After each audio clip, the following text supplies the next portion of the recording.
My first business in 1998 was the first online college community. No way. It was called schoolgossip.com. That sounds like Facebook. Yes, it was basically a place for college and high school students to talk shit about local people. Was this before Facebook? 6 years before Facebook. And I was obsessed with fast fashion, and it had not really come to America yet. My friend and I were in New York City, and we're college students, we have no money. And he's like, we got to go to this store on Fifth Avenue. I'm like, Fifth Avenue? What are we doing there? We have no money. And I see him picking up like bags of clothes. And I'm like, does this guy have a stolen credit card? What's going on here? Yeah. And he's like, this place is cheap. You should buy something. And I was like, how cheap?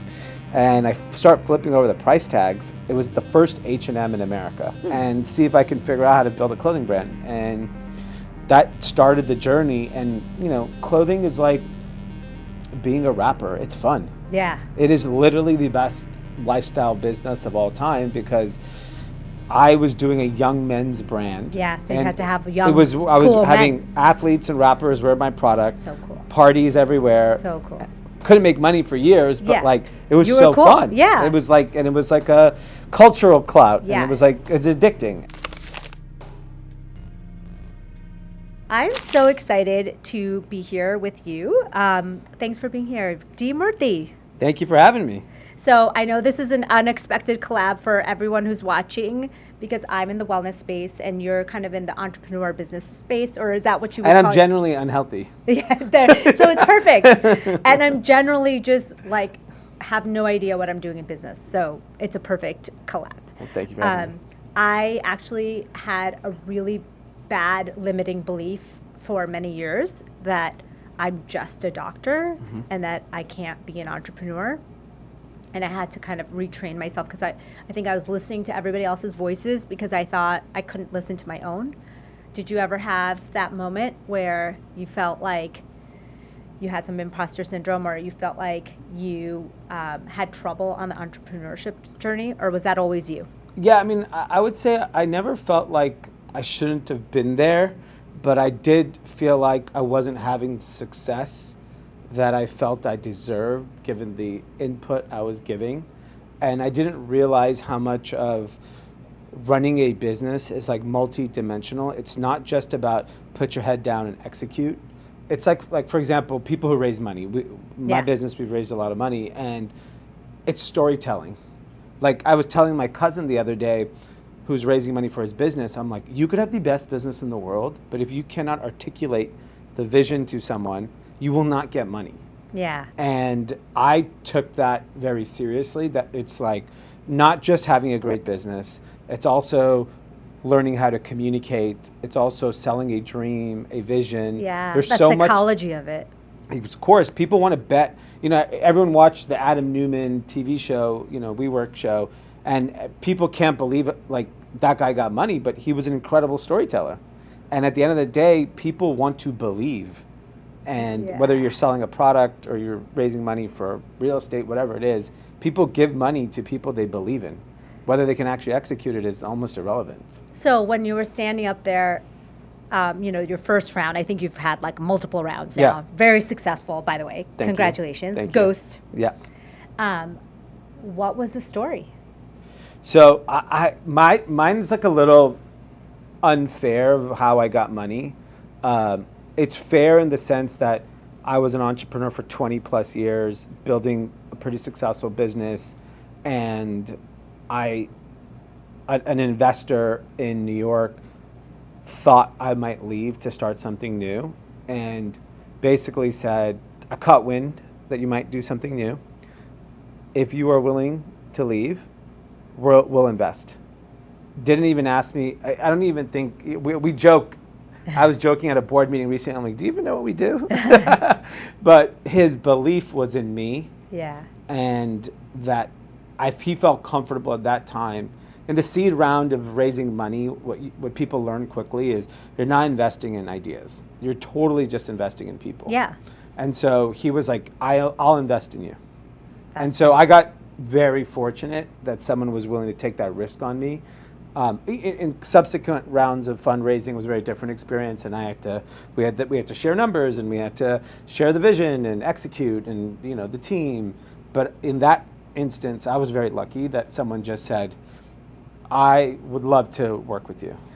Did you always know that you wanted to be an entrepreneur? Yeah. When I was 15 years old, that was 1995, and I used to watch CNBC when I got home from school. And Wow. I would sit and watch, and I would read the Wall Street Journal, and that was like early internet. So in the years after that, Amazon, eBay, Google, all these companies started going public, and it was the first time where the world saw entrepreneurship as like a young thing, because these people are like 25, like the founders of Yahoo and the founders of, all these companies. And I was like, whoa, you could be young and start a company?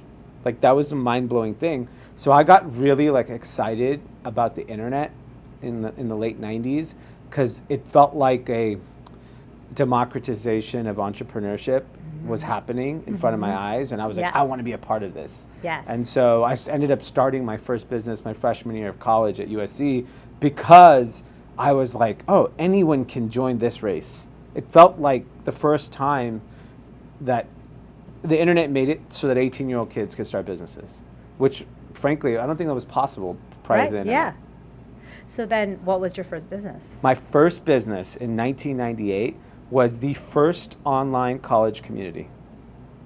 No way. It was called schoolgossip.com.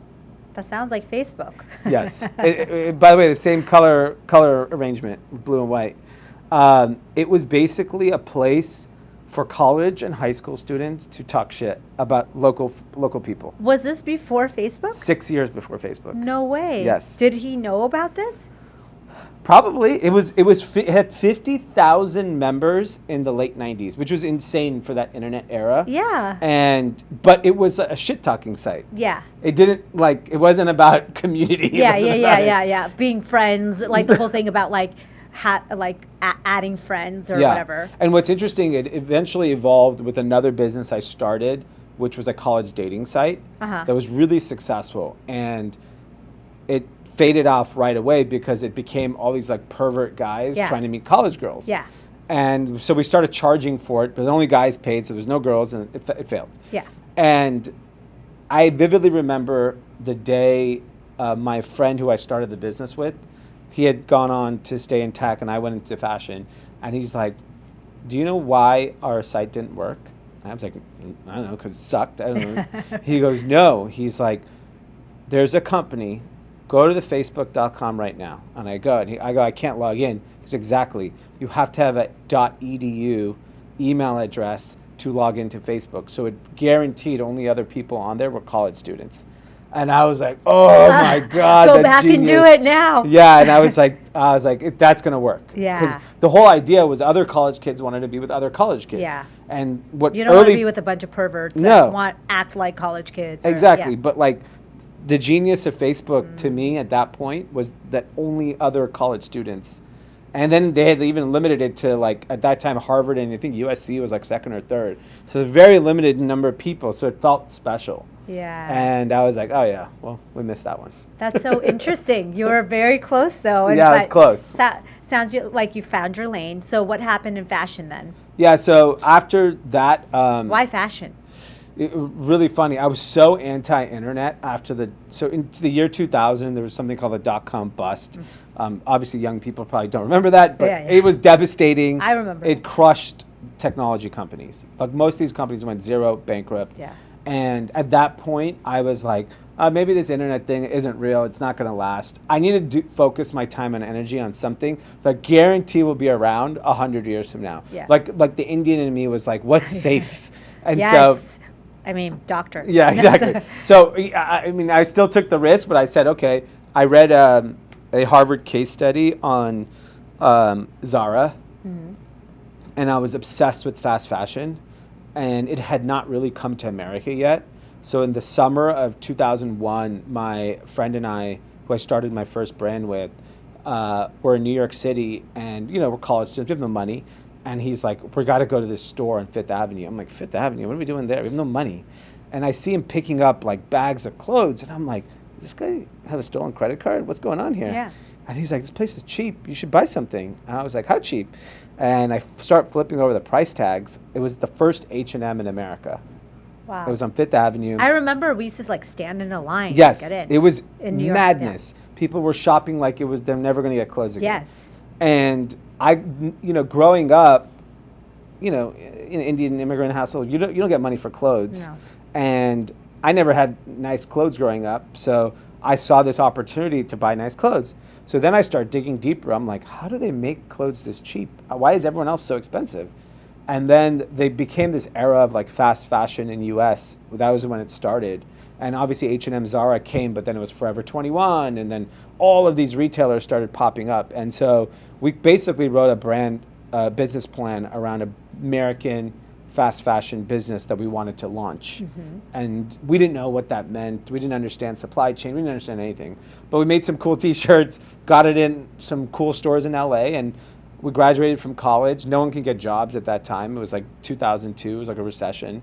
So I was like, let's just go do this. Yeah. Let's go figure it out. Like, well, I'll just live at home. Yeah. And see if I can figure out how to build a clothing brand. And that started the journey. And, clothing is like being a rapper. It's fun. Yeah. It is literally the best lifestyle business of all time because I was doing a young men's brand. Yeah, so you and had to have young, I was cool having men. athletes and rappers wear my product. So cool. Parties everywhere. So cool.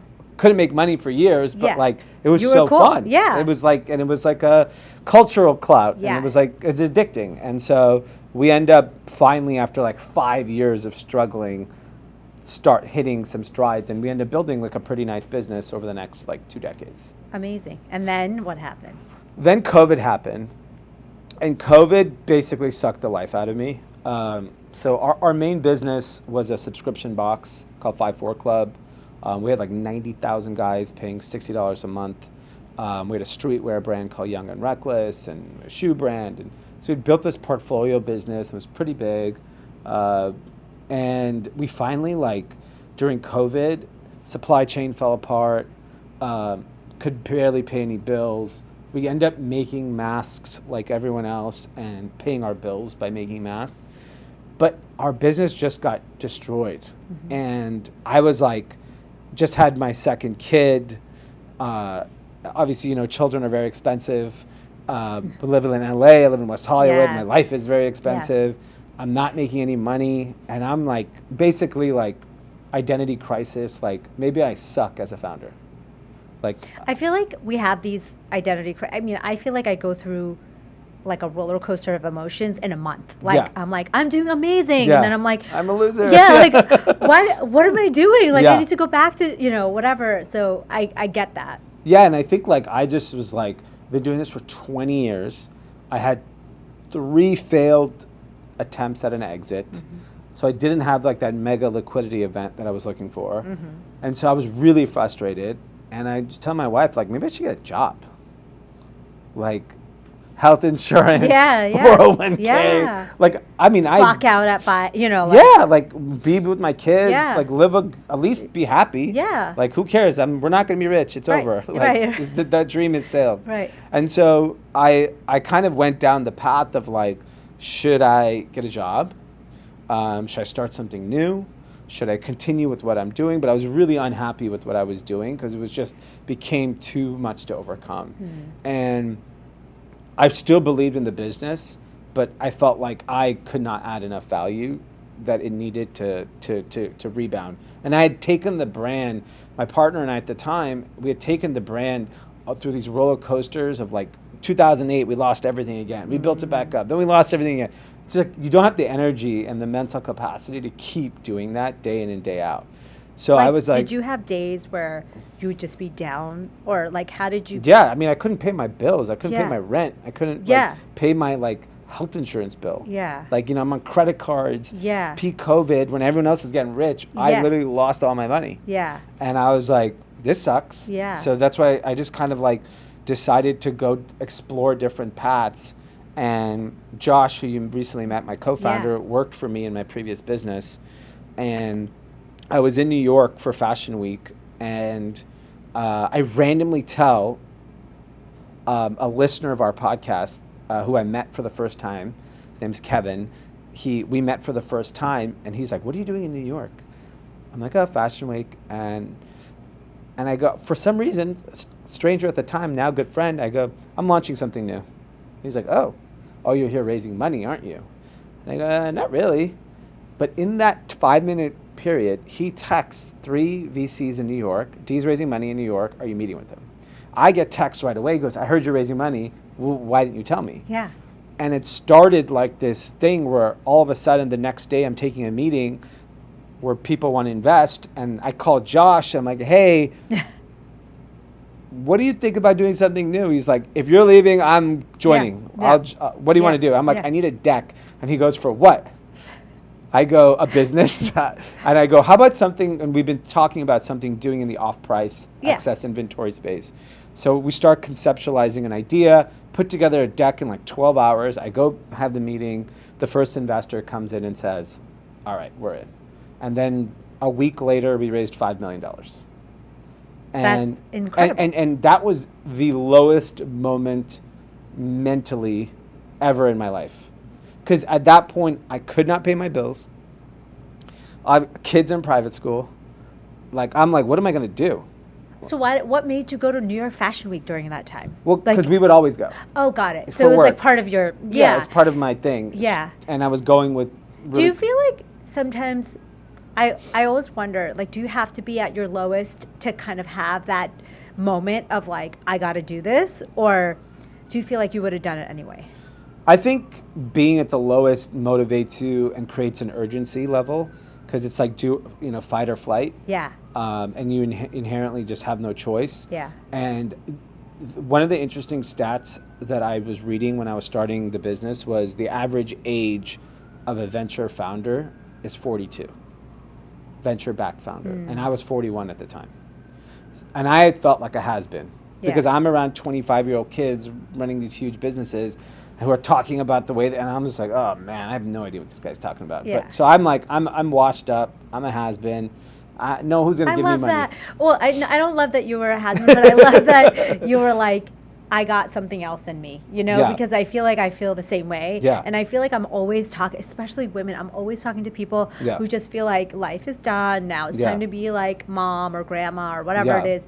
But it's like, most people who are doing big things in life don't necessarily get it in their first, like by 25, 30 even, 40 even. And I think what we don't appreciate is, which is underappreciated, like in technology, for example, youth is an alpha. People love backing the young, smart kid. The reason why a lot of those businesses don't pan out is because you need experience to see all the landmines that are about to come. And you don't have the mental capacity to have the right temperament, because it's such highs and lows in a given day. Like I have a very young team. Like my team, I'm like probably the oldest person in my company. And we have like 110 employees, a lot of them in their mid-20s, early 30s, and they're very emotional when it comes to good news or bad news. I have no emotion. It doesn't bother me. Things are good, great. Things are bad, has no impact on me. And what I realized was the most important thing in having life experience and then having work experience is the ball just feels slower when it's being pitched at you. Like I see the ball coming. I know it's a fastball, but like I just know I can hit it. Yeah. Because I know how to hold my hands. I know how to keep my eye on the ball, and I know I'm going to hit it out of the park. And I think that only comes with time and experience. And that was like the gift that I didn't realize I had until I started this new business. And I was like, oh shit, I am good at what I do. Oh, I'm so happy. Yeah. Well, do you use any mindset practices or meditation? Like, are you like that kind of person? I know Josh is, because I think he mentioned it yesterday. He's very much like, he fits the health and wellness prototype person in the way he lives his life. I'm kind of like balls to the wall, go for it, and just extremely aggressive. And I think from aggressive in your approach to business? Yeah, like I'm like very hungry, and I act like I have nothing. Like I have no like arrogance or pride, for lack of a better word. That's great. I'm just like, I want it so bad Yeah. that like that is what gets me up every morning, because I do not feel I've accomplished what I felt that I'm capable of. And that is like my North Star in like how I wake up every day. I sleep very little. I'm up I take red eyes every week. I probably flew 100 flights last year. Wow. But I love it. I'm so excited. Yeah, and you're very even talking about it, but also off air. Like I don't get this feeling of like a frazzled, overwhelmed person, which would happen. Yes, in of a course. person And I think that's just experience. And, I would say a lot of my mental strength come from my parents and my childhood. They're very religious people, very spiritual, very karmic. Everything, what energy you put out into the world, you get. That was ingrained in me as like a 4-year-old. And so I'm very much like, treat everyone nicely, be kind, good things will happen. Yes, even the bad things that happen, I always tell my wife, I'm like, it's a part of the journey. Yeah. It's not anything against us. It is part of our story. So you have a framework to kind of deal with the negative and the positive. Yeah. I think it's all part of the story. Like, everyone has a journey, and do you think it's like a predetermined story that you're just living out, or you feel like you have control over it? So I think it's a bit predetermined. I think like this is where I would say I'm spiritual, in the sense that everyone has their energy will determine their journey. And I think what I realized was I am destined for this, but there's going to be a lot of bumps in the road. And do I have the mental resilience to keep going? I love that. It's like the visualizing, but not in that same way. Yeah. Like I feel like when I learned, because I was very science, I shunned all the stuff that our parents taught us, which I want to hear about, but visualizing what your end, like where you are at the end, and knowing that it took a long time and lots of bumps in the road. So are you willing to share kind of what that vision is? Do you have a vision for where you want Ghost to be and what you want for yourself? Yeah, so when I was 16 years old watching CNBC, I used to see CEOs and founders ring the bell taking a company public. And that was my dream at 16.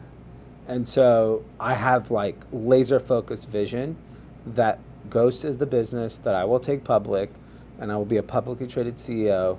And that to me is when I will take a breath. Yeah. Until then, I don't think I've accomplished anything. How far away do you think that is? If you had 4 to to guess. 5 years.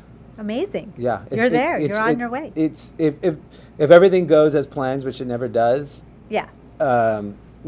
There's a path toward that, and I have the right people around me. I have the right team. It's the people, right? Yes. What do you think? Is it the people? It starts with you. It's a founder. Yes, you have to bring that energy into the company, and people have to want to work with you, and people have to respect you, and that starts the energy of the people. And then we have the same with our investors, incredible investors who share our sentiment and share our energy.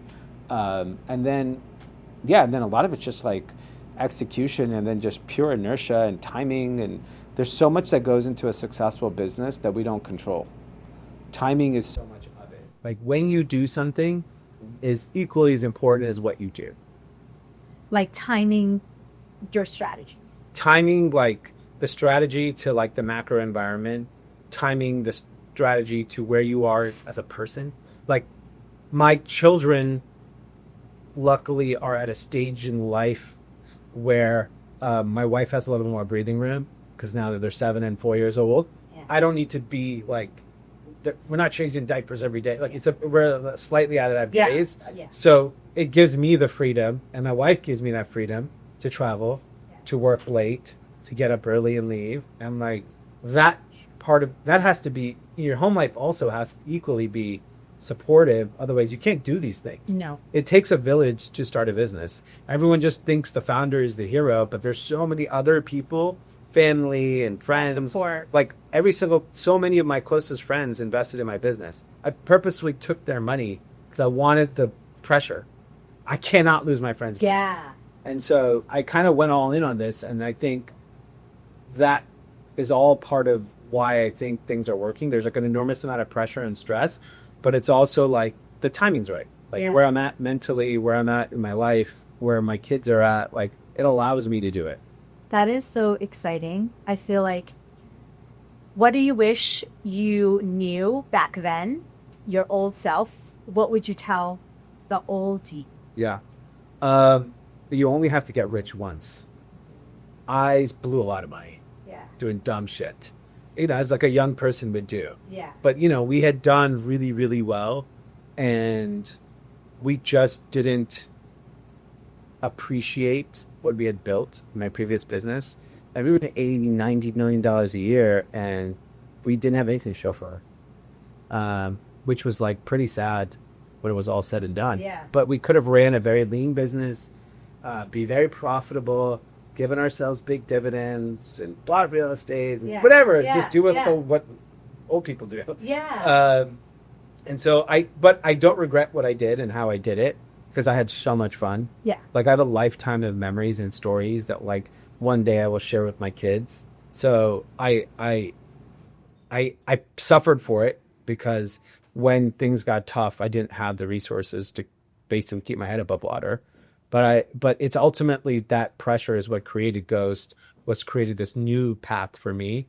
So it's all part of the story and the journey. Like that's my journey. I had to go through that. It's like what they say, like your brain doesn't necessarily, so in medicine they say your brain doesn't necessarily grow as you age, but there's parts of your brain that grow, like that wisdom, like that's what you're kind of talking about. Yeah. That wisdom, that experience, that weathered kind of evenness that you're talking about, that's like wisdom, right? Yes. Like that comes from experience and age. I was telling someone the other day why I love hiring former founders is because I see the soul sucked out of them. Totally. And I'm like, that's the guy, or that's the weather. Yeah, they're just like, you see it. They've been through it, and we have it's like a bond. Yeah. I know what you went through. Yeah. You know it's hell. Well, we could talk about this all day. We'll have to have you back on. Please. Thank you for being here. Thank you. Where do people find more about you, about Ghost, about your story? What do you want to share? Yeah, so I do a podcast that comes out every amazing. Thank you. It's called Root Chat. That's probably place we share the most information. I'm on Instagram and Twitter at Dee Murthy, and and I'm on LinkedIn if anyone wants to connect. Awesome. Thank you for being on. Yes, thank you for having me.